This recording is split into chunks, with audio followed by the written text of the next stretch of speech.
Sabi nga natin, matagal-tagal na naghihintay itong Gordons din ng kampinato. Hindi lamang dito sa Commissioner's Cup dahil naunsamingan sila dalawang beses. Pero huli nilang panalo, 1991 pa. Actually, napalad nga ang Alaska. They were still able to steal 2 games away in this series. Ito si Robby Santos. And he will go to the stripe. Yan, mga kapapangan Pangasinense, kaya ni Marlo Aquino at ni Al Mendoza. Meron tayong lal. Nananawagan po ako kung sa mga magnanakaw na pumasok sa kotse ko kanina. Kinuha yung aking cellular phone doon po sa Spencer Street sa Cubao. Mahiya naman kayo, pagdadasal ko kayo. Balik nyo sana yung mga t-shirts din. Nakuha nyo. Those are for the poor people of Tarlac. Kung meron kayong konsyensya, balik nyo sa number 14 Spencer Street sa Cubao. Yung pong pumasok sa kotse ko. Napakamalas naman dito. Linggong-linggo. Tanghaling ka yun. Nako naman. Inside pass, given by J. Gayoso to Marlo Aquino. Nireport mo ba yung cellphone mo? Baka long distance pa yun. Hindi naman alam nila yung pin eh. Ganon. Magagaling mo yan. Ganon ba? Okay. 88-60, 28-point lead para sa Gordon's Gin with 6:37 remaining. JV Gayoso binigay kay Marlo Aquino. Labas kay JV, 3-point shot! Ay! Sabi ni JV Gayoso, sali ko! Hindi yung nagiging tentative ang opensa ng Gordon Gin. No need, and they are continuing to be aggressive. Sa datang mga laro ng Gordon Gin, nakikita natin with a big lead, nagiging tentative sila, nagiging complacent. Pero not tonight. Alam nila, a championship is at stake, and they continue to be aggressive. Whoa! Kevin Holland scores with a foul underneath.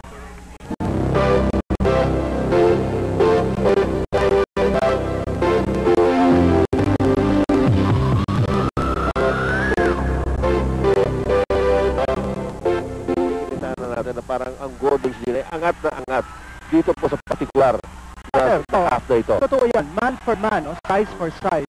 Talagang napakalaki ng lamang ng Gordon's Gin. Kita mo naman sa bench factor, no?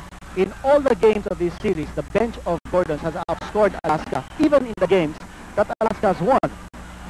Man for man, talagang angat na angat at lamang na lamang ang Gordon's Gin. Kanya, laking consolation din for Alaska that they were able to win even 2 games final series na ito.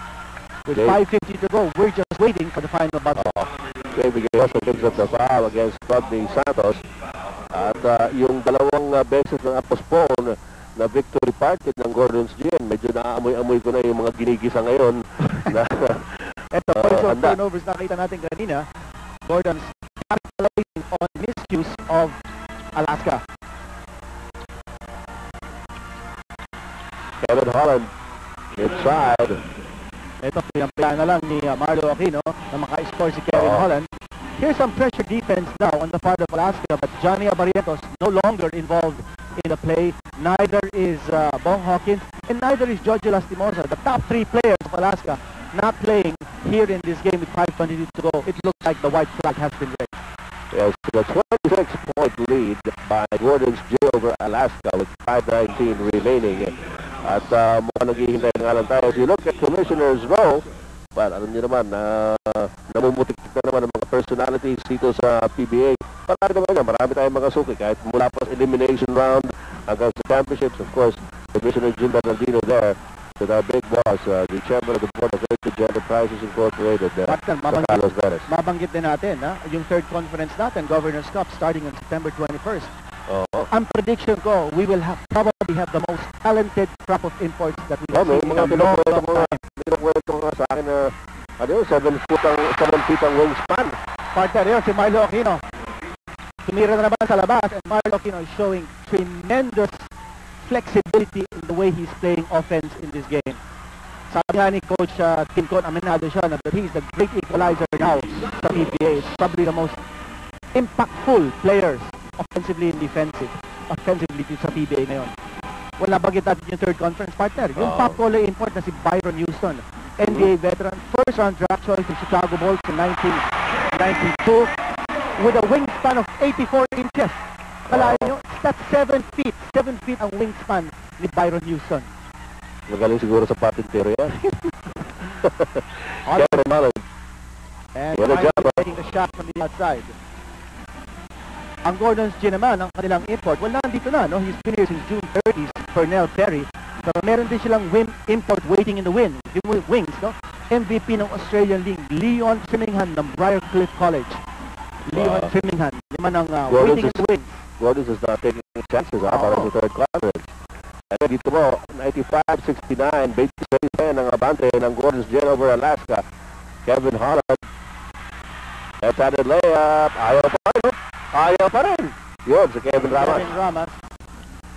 Final, those are the offensive woes ni Kevin Holland. Sabi nga nila, kuminsan daw hindi na nakakatulog dito si Kevin Holland at pinili si Malo Aquino.